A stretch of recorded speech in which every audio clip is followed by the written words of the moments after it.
So আজকে সকালে আমাদের অ্যানিমাল পার্ট 2 সরি, বাঘি 4 এর ট্রেলার বেরিয়েছে, যেটা অনেকদিন ধরে দেখানো হচ্ছিল যে একটা হিউজ লেভেলের একটা সিনেমা আসছে।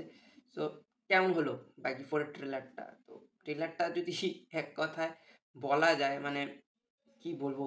মানে আর সার্টিফিকেটেড একটা ট্রেলার বের করেছে, দেখবেন ট্রেলারের ১ম এই আর রেটেড বলে লেখা রয়েছে।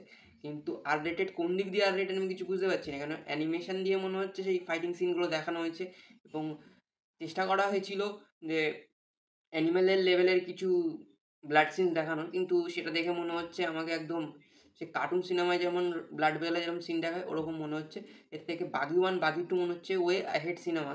না যেরকম লেভেলের এর গ্রাফিক্স বা কাজকর্ম দেখছি, সো দেখে তো হাসি পাচ্ছে এবং মানে গল্পের স্টোরিটা তো দেখে কিছুই বোঝা যাচ্ছে না। বিকজ মানে যা দেখে মোটামুটি আমি হালকা পাতলা বুঝলাম যে যেটা আমাদের বাঘি মানে টাইগার শ্রফ সে নিজেকে অনেকদিন যাবৎ একটা হ্যালুসিনেশনের মধ্যে রাখছে যে সে যেই মেয়েটাকে ভালোবাসে সে জীবিত এবং সে মারা গেছে। হঠাৎ করে সে মারা গেছে এবং সে মারা যাওয়ার পর সেই সে পুরো পাগল টাইপের হয়ে যায় এবং সে কি ঘটনা ঘটায়, মানে ওর মৃত্যুর পেছনে কে দায়ী সেটা সে খুঁজতে স্টার্ট করে এবং অনেকে চেষ্টা করে যে বলার জন্য যে, "দেখো তুই ভাই এটা হ্যালুসিনেশন এর মধ্যে আছিস, এটা ঠিক না, এই না, ওই না।" তো সেই হ্যালুসিনেশন নাকি সেটা আসল বাস্তব কোনো ঘটনা ঘটেছে মুভির মধ্যে, সেইটাই সে বের করার জন্যে যেসব রক্তপাত বা যেসব সিন দেখছো যে করছে, তো সেগুলো কেন হচ্ছে এবং সঞ্জয় দত্তেরই বা এর পেছনে কি রোল, সো সেটা নিয়ে এই মুভিটা। তো দেখি তো অতটা আমার আহামরি কিছু মনে হচ্ছে না এবং থেকে বড় কথা একটা বাঘি, বাঘিটা যে দেখেছে এবং বাঘি 2 যে দেখেছে মোটামুটি সে জানে এই ফ্র্যাঞ্চাইজটা কি জিনিস। বাঘি 3 তো হেগে দিয়েছে, সেটা বলার কিছু নেই। দেখা হয়েছে সবাই এবং বাঘি 3 দেখার পরেও বাঘি 4 দেখে, বাঘি 4 এর ট্রেলার দেখে যেটা মনে হচ্ছে বাঘি 3 র প্রতি একটু হলেও রেসপেক্ট থাকবে মানুষের এবং মানে কি করার চেষ্টা করেছে, মানে সবাই ব্লাড সিন দেখানোর চেষ্টা করছে, মানে অ্যানিমাল, মার্কো এরা ব্লাড সিন দেখিয়ে নিজেদের বক্স অফিস কালেকশন দেখিয়ে নিয়েছে। তো এও চেষ্টা করেছে যাতে ব্লাড সিন দেখিয়ে যদি কিছু করা যায়। কিন্তু কি বলবো, এ দেখাতে গিয়ে হেগে দিয়েছে।